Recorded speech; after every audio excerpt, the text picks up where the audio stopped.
మొన్న ఒక పేషెంట్ ఒక 25 ఏళ్ళ అమ్మాయి వచ్చిందండి.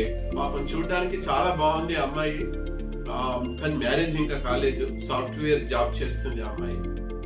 సో ఒళ్ళంతా తెల్లమచ్చలు.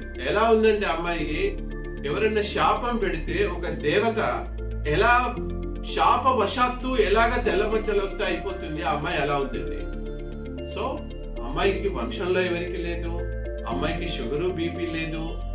ఇంకా ప్రాబ్లం ఏంటంటే రీసెంట్ గా 6 months నుంచే తెల్లమచ్చలు వచ్చాయి. సో అమ్మాయికి తగ్గే అవకాశం ఎబోవ్ 90% ఉందండి. ఎందుకు? ఒకటి జన్యుపరంగా లేదు, రెండోది షుగరు బీపీ లేదు, మూడోది అన్ని తగ్గే ఏరియాస్ లోనే ఉన్నాయి. సో అమ్మాయికి మేము కాంబినేషన్ ట్రీట్మెంట్ తోని, ట్రిపుల్ కాంబినేషన్ ట్రీట్మెంట్ తో తగ్గుతుందని చెప్పాము. విత్ ఇన్ 5-6 వారాల్లోనే బ్లాక్ స్పాట్స్ కనిపించాయి. She's very happy. ఆమె ముఖంలో మళ్ళీ మేము ఒక చిరునవ్వును చూసాము. చాలా హ్యాపీగా అమ్మాయి ట్రీట్మెంట్ తీసుకుంటుంది. అమ్మాయికి ప్రాబ్లం అనేది తగ్గిపోతుంది. సో నిరుత్సాహపడకూడదు. మనము నిరుత్సాహపడకూడదు. ఆత్మవిశ్వాసంతో ట్రీట్మెంట్ తీసుకుంటే తెల్ల మచ్చలు కాదు, ఎటువంటి క్యాన్సర్ కూడా తగ్గిపోతుందండి.